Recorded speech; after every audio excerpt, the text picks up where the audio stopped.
This is a horror podcast, and as a result, you may find the content too disturbing. If so, just turn it off. It's cool, we won't be offended. We'll see you next week.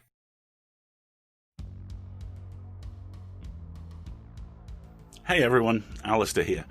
This story is fantastic, and it is very, very strong stuff. Please proceed advised. PseudoPod, episode 708, June 19th, 2020.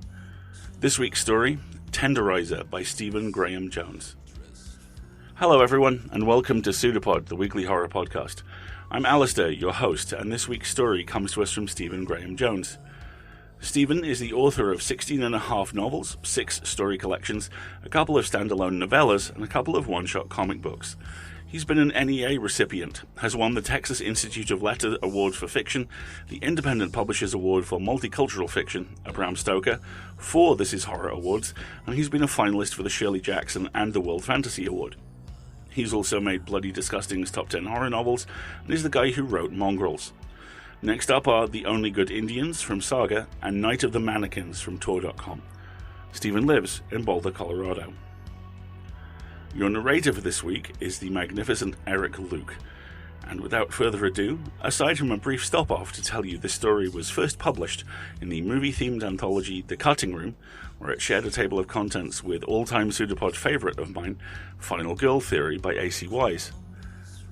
Let me just tell you this. We have a story for you, and we promise you, it's true.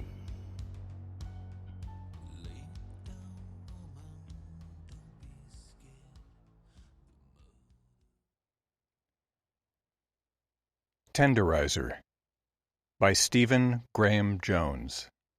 Narrated by Eric Luke. Brutal is the Night. A review. Remember the Blair Witch Project's marketing campaign? It was an update of sorts on 1971's The Last House on the Left, except where Wes Craven would have us keep reminding ourselves that it's just a movie. Blair Witch kept whispering that this was actual found footage. It's the same dynamic, though. It was tapping the same sensationalistic vein. Writer-director Sean Michaels, A Basement, 39, knows this vein very well. And for Tenderizer, he let it bleed. As you probably recall, the first trailer was released as a rough cut, with the media outlets quoting Michaels' grumbled objection that Tenderizer wasn't ready, that production difficulties were built into a project like this, weren't they? Speculation was that he just wasn't ready to let it go, of course. It wouldn't be the first time. Whether actually released with his approval or not, that first trailer definitely had nerve. Just the title at lowest possible rate, in a rough-cut font. Then 90 seconds of black screen, punctuated by shallow breathing, the kind that makes you hold your eyes a certain way in sympathetic response. At the end of it, there wasn't even any large-sized title branded on or swooping in. There were no closing frames. It was all closing frames. It was as if a minute and a half of our pre-movie attractions had been hijacked. Watching it, you had the feeling you could look up at the theater's tall back wall, see a prankster's face smiling down at you from the projection booth. Except that breathing, it was supposed to be actual recorded breathing, from one of the 24 victims of the Woodrow High School massacre.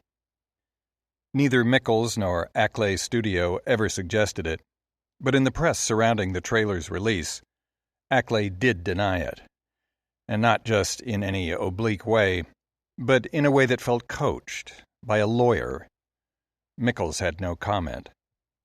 It was obvious he was part of this junket very much against his will. Soon enough, another rumor found its way into circulation, from no source anybody could ever cite. But it was so terrible it had to be true.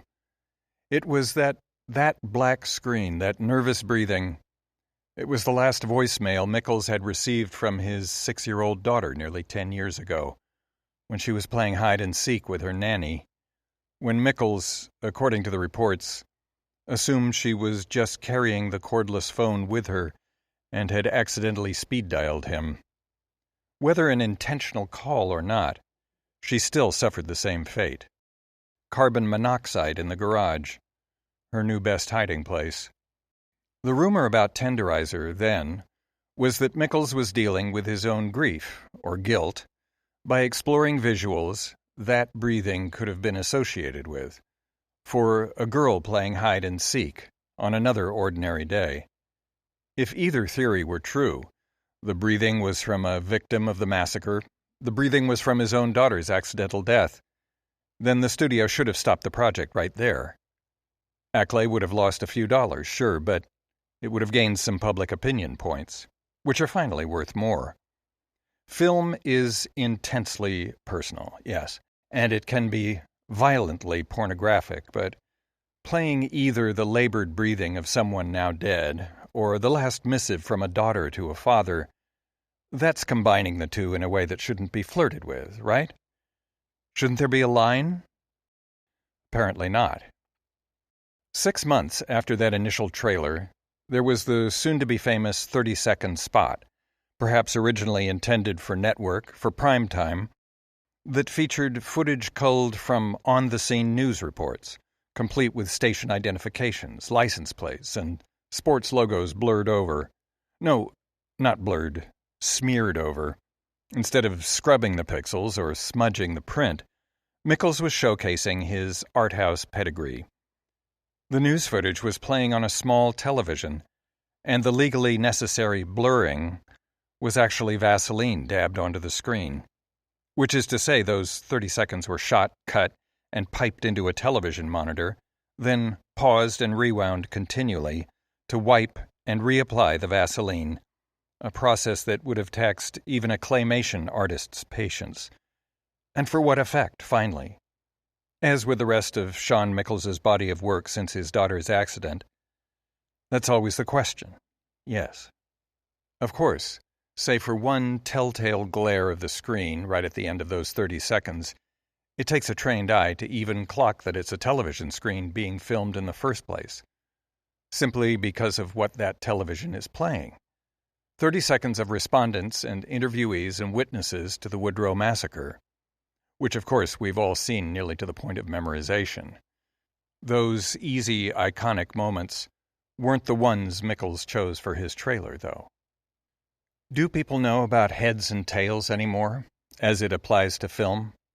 It's how you give a scene punch, how you cut runtime, snip as much off the front and back as you can until only the absolutely vital remains. Because the modern audience doesn't have time for the rest. In the early days of film, heads and tails were often bought off editing room floors and spliced into what they called shadow movies, where you could tell the story was actually happening in the space just beside the screen. There was an audience for it in the early 1930s, and not just because the theaters those shadow movies played in were cheaper. That audience never died, either. It just went to sleep for a couple of generations. Shawn Mickles shook it awake. The moments he clipped for Tenderizer's second trailer, they're the moments right before those witnesses and parents and emergency personnel's voices creak on when they're looking past the camera into some unclaimed middle distance.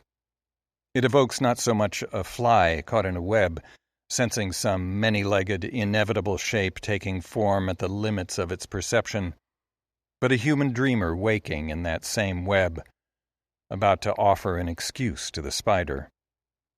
How this is all a big misunderstanding. There were 8 of these clips, of varying length, none longer than 6 seconds. It left us all leaning forward, turning our heads sideways so as not to miss a breath. As if, from the shape those lips were about to take, we could get the word, too. We wanted one of those people to have got it right, was the thing. There was truth in them. You could see it in their eyes. They were there, after all. It was still raw, it was still happening. Surely one of them was about to stumble into one of those magic utterances that define a generation, that epitomize a decade. What we have here is a failure to communicate sort of thing. Ich bin ein Berliner. Go ahead, make my day. I see dead people. Except Mikkels didn't let any of that happen. Instead of closure, he raked the wound open all over again, refusing to let it heal over. At which point, the studio still didn't pull the plug, and the public didn't rally or boycott or even protest at all. It was just a movie, right? Art's how we process tragedy, isn't it? And art can't be right or wrong. It can just be good or bad. To allow it any kind of truth valence would be admitting its importance, which in turn would make it hard to justify relegating it to the fringes of society. Watch Tenderizer, though, and see if that argument still stands. On the heels of that second trailer, then, Acklay, or somebody with Acklay, leaked the behind-the-scenes footage. Those very respondents and interviewees and witnesses being interviewed on set, and talking about how many takes the ever-patient Shawn Mikkels had forced them through in order to elicit a performance he could actually print. Remember? We all nodded, almost glad to have been fooled, if it meant we could disregard the feelings the combination of those first two trailers had provoked. Except then, of course, and as if by design, grainy cell phone footage began to surface, confirming that those actors in the behind-the-scenes trailer, they'd actually been on scene for the Woodrow Massacre. Just background lurkers, none of them quite ever interviewed, but they'd been there. I don't know about you, but that left a distinct hollow feeling in my chest, one it's hard to tease into words. Indecency, transgression, grief, complicity. And all because maybe these weren't actors. Had Mikkels found some way to leverage these grieving parents and shy officials and shell-shocked witnesses into playing along with his little film? If so, it was unconscionable. But where did that leave us, right? Had he had some intimation of what was going to happen at Woodrow that day and stationed extras in the background? Had he found his daughter at last, hiding in the best place ever, and had she whispered to him about where to point his camera? Impossible. Even Shawn Mikkels would have called the authorities, had he known. All that was left, then, was that the real reason for Tenderizer's delays wasn't Mikkels playing Kubrick, trying to control every last detail, perfect every nuance, dot every visual I. It was simply the cost and the effort necessary for him to find lookalikes, actors close enough in build and facial features to those extras in the background, actors with the craft to adopt this official's bureaucratic mannerisms, that witness's faltering delivery, this father's way of licking his lips like he's about to say something. Mikkels's makeup team and Acklay's in-house digital effects could cover the rest. And if this was the case, as we hoped, was it then high art or poor taste? And what of us, compulsively rewinding, rewatching frame by frame, trying to wring the celluloid dry? Was it that we thought if we looked hard enough, our media savvy would let us see through to the artifice we so needed in order to distance ourselves from that day at Woodrow High? But what if these weren't actors at all? That was the most effective conversation killer. No more trailers were necessary after this. Tenderizer's marketing campaign had taken on a life of its own. Lookalikes surfaced, digital manipulation was proven and disproven, legal action was vaguely threatened, petitions were signed, footage the news crews hadn't had use for was auctioned off then, shown to be fake. More than that, Tenderizer's box office receipts were guaranteed beforehand, simply by the outrage levied against it. People were going to pay to be insulted by a studio capitalizing on their tragedy, and they were probably going to go back for seconds, just to be sure they'd been as offended as they thought they'd been. To Mikkels's credit, though, Tenderizer doesn't pander to the sensationalistic.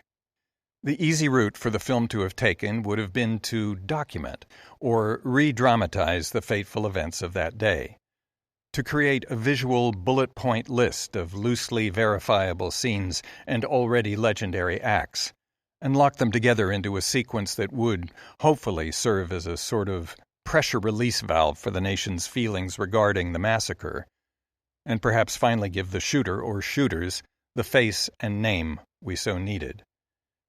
As then we could burrow into the backstory, explain the Woodrow Massacre away as bad parenting, as an example of how the system is built to fail, as a reminder that we should more closely monitor our children's activities.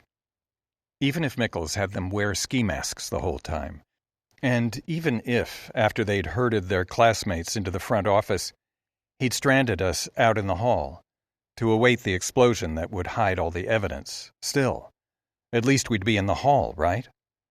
Not forever, out at the flapping yellow tape. But what we really wanted, of course, was all the requisite heroes and last stands, the insistent prayers and secret but doomed love stories, all capped by the tearful, lingering, practically trademarked shots on the grand aftermath of violence, none of which Mickles would ever even consider delivering. Now, though, at the point where Tenderizer has only screened one time, to a roomful of survivors and parents and dignitaries, and one row of reviewers, there's evidently a series of images circulating that claim to be the original storyboards for Tenderizer. Not as it is now, but as Mickles had to package it to get funding. A Norman Rockwell sanitization of the Woodrow Massacre, complete with a slow list of names at the end. If he'd shot that, it would have outsold every film of the season, and doubtless even been an Oscar contender. Except Sean Mickles has always calculated success differently, it would seem. Take Abasement. It was box office poison for good reason. Not that the premise is unsound. An accountant tells a joke at a dinner party one night, and the joke slays, and this accountant starts to believe he might have been a comedian all along.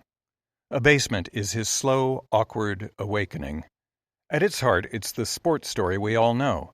Believe in yourself, insist that you can win, and you will, even if you lose the game.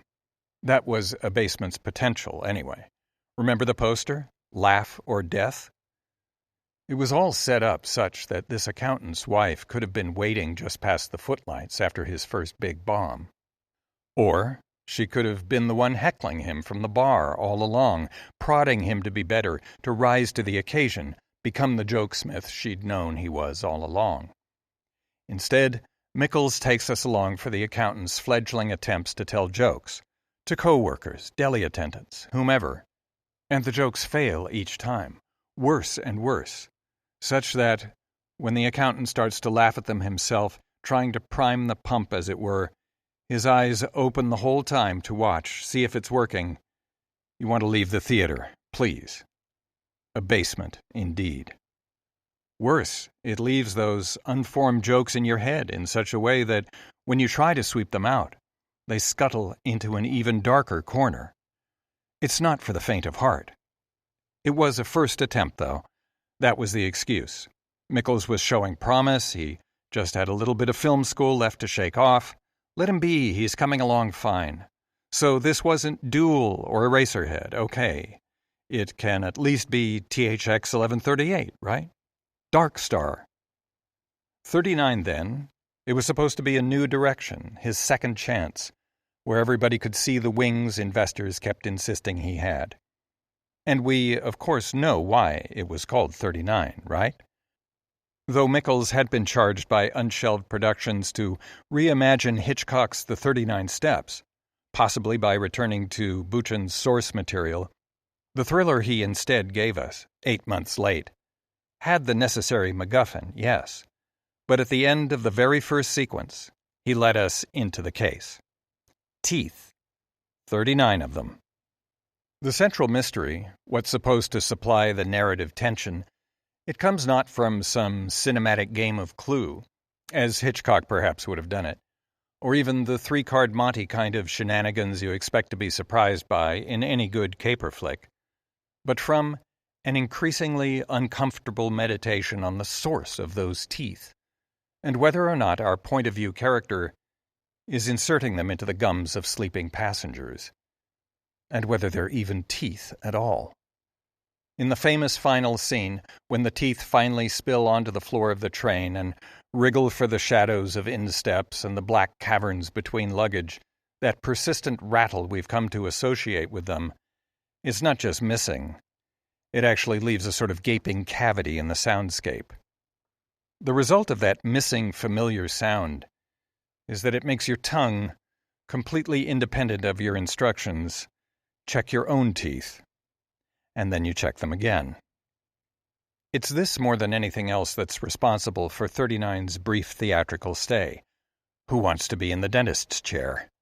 And Mickels's contentment with that response, his refusal to explain or deny or do anything more than shrug and turn away, it's likely why the studio licensed him for the handle with care content of Tenderizer. With Abasement and 39, he had proven he didn't have it in him to flinch anymore, that response had perhaps been burned out of him by finding his daughter in the garage on the 4th day. With Abasement and 39, he had proven that he was more concerned with art than receipts, that he had vision, and that he would insist on it at the cost of all else. To borrow from another era, Mickels had established that he didn't think the public deserved its spoonful of sugar. Where many directors anesthetize us with spectacle, charm us with frivolity, Mickels is more interested in laying eggs in our subconscious, or perhaps in squeezing them from a bloody cuticle, than rubbing his finger on the insides of our skulls. And of course, had his daughter not played that one game of hide-and-seek, what director would we have then? What set of movies? We'll never know. And now, it's time to talk to you about what I just saw. You already know the movie's premise, of course. No, the conceit, the logline. The Woodrow Massacre happened over the course of 40 minutes, between 2 and 2:40, on the afternoon of March 9th. But what happened that morning? This is Tenderizer. You don't even need an epic-voiced announcer for it. And, true to its promise, there's no violence whatsoever in the film's 71 minutes. Actually, had Ackley wanted, they could have petitioned the ratings board for a G, based solely on content. All that happens for 71 torturous minutes is that an unnamed person has a handheld video camera and is making a last circuit or tour of his or her house, as if taking stock, as if recording each item, lingering on this chair, that painting, while a memory surfaces, unseen, behind the camera. Unseen, but specifically felt. It's an elegy, is what it is, for a violation that's yet to take place. It's a suicide note without any words. It's a bitter apology. It's an explanation, if we've got the eyes to see. One last look around before stepping into the fire. Worse, there's a quality to it that suggests a sense of waiting, a distinct willingness to be convinced not to go through with it, like the day could have gone either way from here. Except we've all already gone through that day. Tenderizer never would have gotten that G. Were XXX, in fact, a real rating, not a marketing ploy, Tenderizer likely would have required that mythical 4th X. It doesn't need NC-17. It needs an NC-300 because America isn't old enough to be seeing this yet. And by the time it is, it should know better. What the two trailers had done was get us locked into considering options that were never really on the table at all. This isn't Mickels's daughter's accidental last voicemail. And it isn't the digitally scrambled faces of the bottom feeders of the acting world. And all those production delays? They had to have been staged. I'm saying this to keep you away. But I know it's not going to work like that. We are what we are. This is what I propose. Somehow or another, in the months following Woodrow, Ackley Studio came into possession of the actual shooter's actual video recording from before the massacre. Likely it was mailed before lunch that day, perhaps with the title already in place. And to insulate themselves from it, Ackley attached a controversial, difficult but capable director, a director known for leading the audience down suspicious paths, and then leaving them with a light failing. Tenderizer is real, though, even if it's not. And this isn't because of any chain of possession or documented provenance that surfaces. And it's not because of the padded envelope that probably showed up in Ackley's general delivery later that week, while we were all still watching them sift through the rubble on television. Tenderizer is real because it's real. Even without the shadow of the coming massacre draped over it, it would be just as haunting, just as cloying. It's something about the actual succession of items, something both profane and instinctual. I can't articulate it any better than that, I'm sorry. Maybe succession is the wrong word, though. Progression? Order? No, procession. Like for a funeral. You know how in magic, in spells, words are supposed to have an innate, possibly occult power? And when recited in certain orders, they can enact the user's will on the world? Tenderizer has found the visual analog to that. Mickles isn't the dreamer this time out, but the weaver. And he's hungry. It gets to the point where you're in such lockstep with a film that it ceases to be a film altogether. Worse, you can almost guess what the next item is going to be, much in the same way you've been conditioned to know which note follows which in music. You may not be able to quite guess that B-flat is coming up, but you do hear the slightest clang when that B's sharped, don't you? Even if it's your first time through this piece of music. It's the same with Tenderizer. 30 minutes in, you're dreading that fork, that lap blanket, that skateboard-scarred baseboard with such intensity that when the view frame catches it at the edge of its demure green lines, then settles on it as if relieved to have remembered it, you can feel fingers lightly on your back, worms wriggling in your hair, something unnameable and blind rising in your throat. If this isn't actual footage recorded by the shooter, then Mickles has seen that footage anyway, and mocked up the interior of a similar enough house, planted the same items, crawled across them with a tortuously slow camera. As if that's not bad enough, then. I'm trying to inoculate you here. Yes, I'm trying to protect you. The viewfinder drifts, as it has to the promise of the foggy sliding door just off the dining room table, into the backyard, into the rest of this day. No, you're saying, watching it, shaking your head. Please. You'll look through your fingers, though. I did. The film school graduate in me, of course, catches the all-too-obvious edit as the camera passes across the threshold of this sliding door. And I fumble for the term, the technique, come up empty-handed.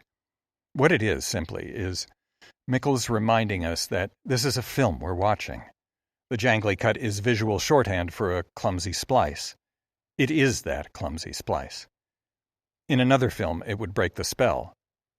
In Tenderizer, it only deepens it. Next, the film critic in me tries to interpret the meaning behind the sunny day over this backyard.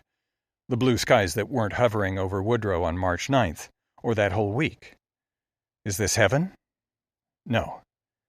Though we hear a dog, and expect a dog, what that green frame finally settles on is the lower legs of a little girl in a swing. Whether the recording actually stopped at the screen door, this playback now showing what the shooter had been recording over another day before all this, or whether this is actually Mickles' own daughter spliced in and memorialized, the way that girl's toes point at the ground, then catch it. It's so natural, so complete, so hollowing, so familiar that you might realize you stopped breathing. And then, in stark contrast to the contemplative quality of every other sequence in the film, the camera starts to flip around, panning across the side of the house. A house, catching the sky reflected in a bedroom window, a rake leaned up against brick, a patio set rusting at the welds, and come to rest on what that little girl's seeing, on the person holding this camera. And then the shot stays there for maybe a second and a half. It's enough to see that no one's there, that no one's been there the whole time. And what you see next is what you first saw of Tenderizer all those months ago. That famous black trailer that wasn't a trailer at all, but the last 90 seconds of the movie.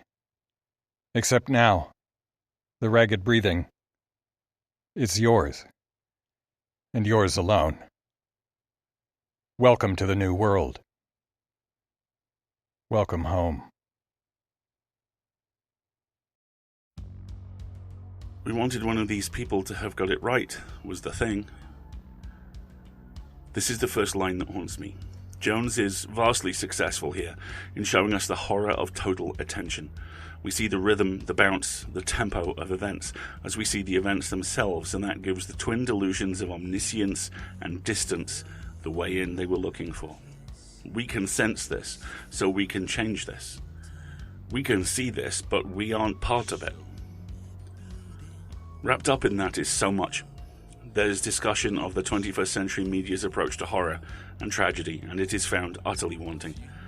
I write this the day after 75th anniversary VE Day celebrations that saw people flout social distancing rules. I write this a few hours before my Prime Minister will bumble and fudge his way through another set of contradictory guidelines that may kill more people and leave him, somehow, even more employed. I write this from inside a very personal, very global horror story, and I'm acutely aware as I do so that I am puncturing the bubble of comfort that focusing on this horror story instead offers us all.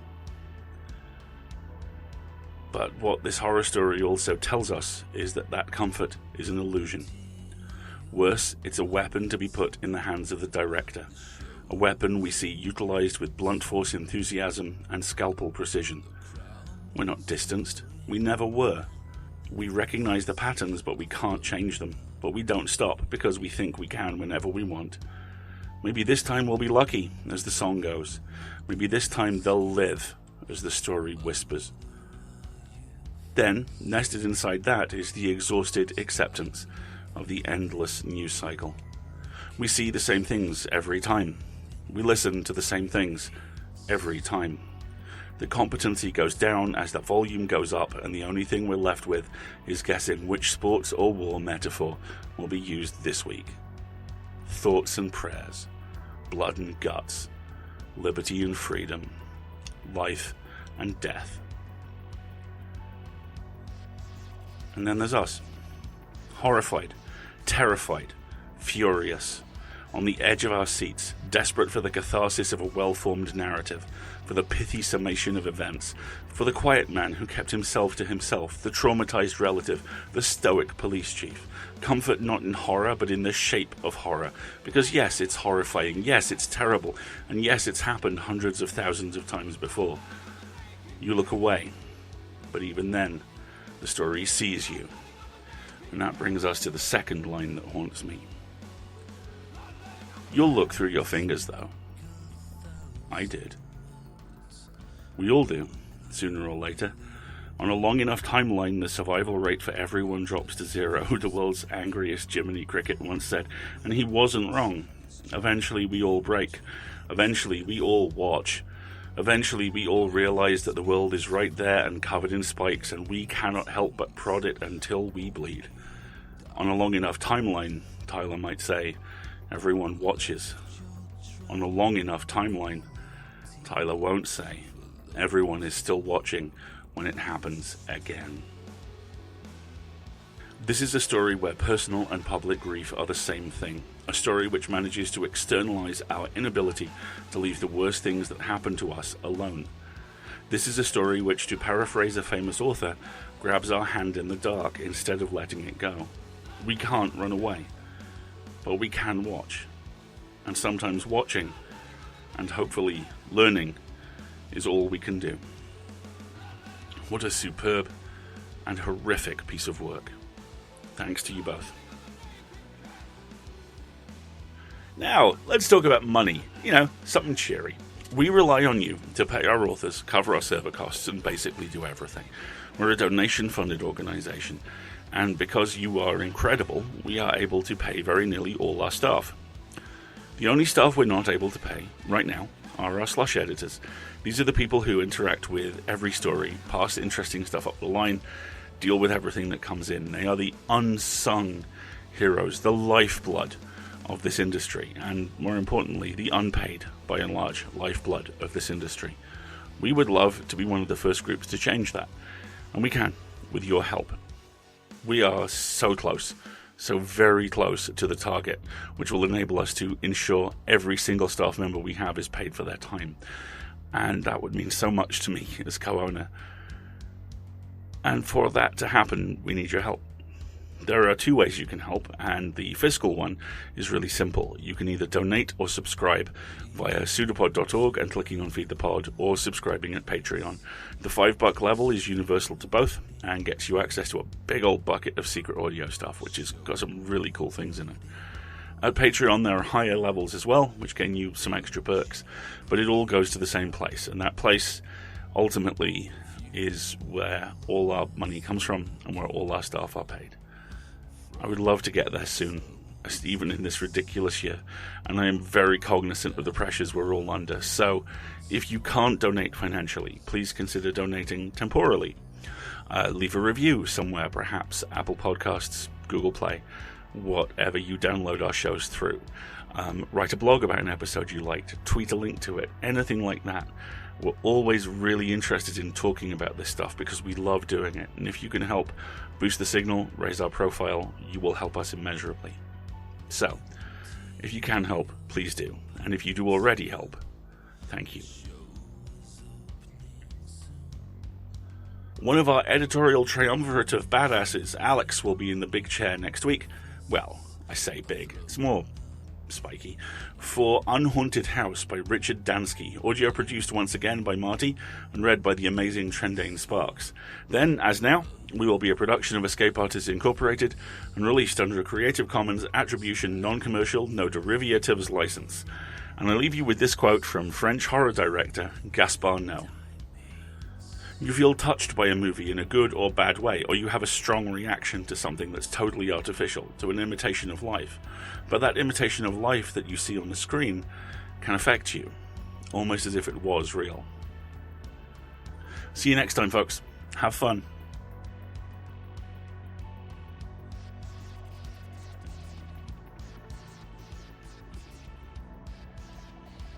It's a pseudopod. It's a big foot. It's all about podcasts these days.